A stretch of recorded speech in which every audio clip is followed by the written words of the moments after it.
Joel Farabee misses practice today in Calgary. Some potential lineup changes with a young player coming back in most likely, and a bit more of a vet maybe coming out, and then Matvei Michkov with a potential return to his natural position. I'm Charlie O'Connor with PHLY Sports, and these are your Flyers post-practice notes. So the Flyers were on the ice today in Calgary just before getting on a flight to go to Edmonton for their game against the Oilers on Tuesday, but there was one notable absence from the ice surface, Joel Farabee. Now, Joel Farabee played in both the first two games of the season. He did get some work done with the trainers after Saturday's game, but then eventually talked to the media after the game, so it didn't seem like it was anything too serious. But today, he did not hit the ice with his teammates. He missed practice. So what does that mean for Farabee's potential status tomorrow in Edmonton? Well, we asked John Tortorella after practice. He called it a maintenance day, said he's a little banged up, but would not say one way or the other whether Farabee will be in the lineup tomorrow against the Oilers. Now,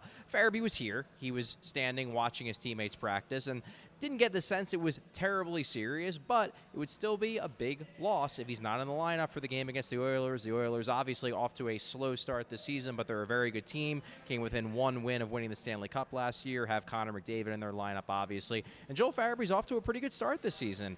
John Tortorella made it clear to note that despite the fact that Farabee missed practice today, that he really liked Farabee's game on Saturday, had a nice goal. He's been involved in a lot of chances. So not having Joel Farabee in the lineup on Tuesday would hurt. It's not a foregone conclusion by any means, but it certainly appears to be at least a possibility. Farabee's potential absence, though, not the only lineup change potentially for tomorrow. Unsurprisingly, Jett Luchanko does appear to be back in. John Tortorella noted that he felt like the power play, the second unit in particular, the one Luchanko was on Friday against the Canucks, that it missed Luchanko's presence sorely on Saturday. That's the kind of thing you say as a coach if you're expecting a guy to be right back in the lineup. So I would expect Luchanko to return after his one-game scratching, which again, as Tortorella said, was mostly about not wanting to play an 18-year-old in a back-to-back, but expect Luchanko back in the lineup on Tuesday against the Oilers. He was centering a line with Travis Konecny on the right side and Tyson Forster on the left side. We also interviewed Luchanko after practice, and Luchanko's a pretty careful guy in terms of what he says. He hasn't really opened up fully yet, but his eyes and face did noticeably brighten when I asked him if he was excited to face off against Connor McDavid. McDavid's maybe one of the few players in the NHL who is significantly faster than Jett Luchanko, who obviously has great wheels, but he said really excited to watch a guy who he's grown up watching in the NHL. Kind of wild to think that for Luchanko, he's watched Connor McDavid play since he was truly a kid, but it'll be a thrill for Luchanko, it appears, on Tuesday night when he faces off against the Oilers and McDavid. So who comes out of the lineup for Luchanko? Well, in theory, the Flyers wouldn't necessarily have to make a major change if Joel Farabee proves unable to play on Tuesday, but it does appear that a veteran may be coming out because Nick Delorier was in the lineup in practice today. He was skating on the fourth line with Noah Cates and Garnet Hathaway, which means someone who was in the lineup on Saturday, aside from Farabee, of course, will be sitting.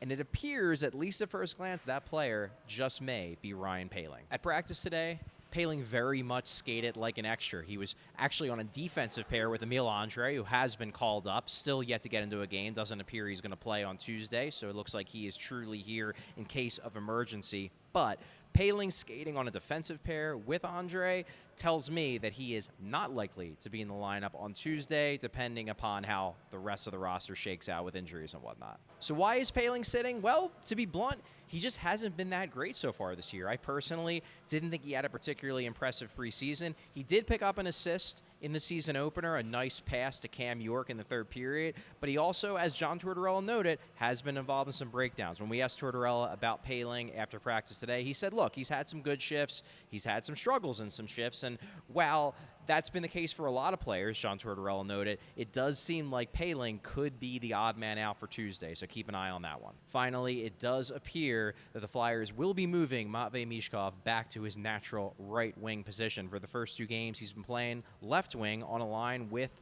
Travis Konecny. The centers have changed from shift to shift, but he's pretty much exclusively been with Konecny on the right side, Michkov on the left. It does appear, based on the lines they ran in practice today and the comments from John Tortorella, that experiment, at least for now, is over. When we talked to Tortorella after practice and asked him about it, he basically said he wanted to try Michkov at the left wing position to start the year because he really liked the idea of giving him and TK a shot. Wanted TK to be on the right side, so he was keeping Michkov on the left. Well, he said so far it just doesn't seem like Michkov is that comfortable at left wing, which probably shouldn't come as a major surprise. He's mostly played right wing in Russia, just a couple games here and there on the left side, a couple shifts here and there. It's an experiment that they're not necessarily going to give up on. They believe that maybe over time Michkov can become comfortable there, but right now they don't love it. So instead, it appears that Michkov is going to go back to a line that he spent a lot of time on in preseason, a line centered by Morgan Frost with Owen Tippett on the left side and Michkov back at his natural right wing position. Michkov did score his first NHL point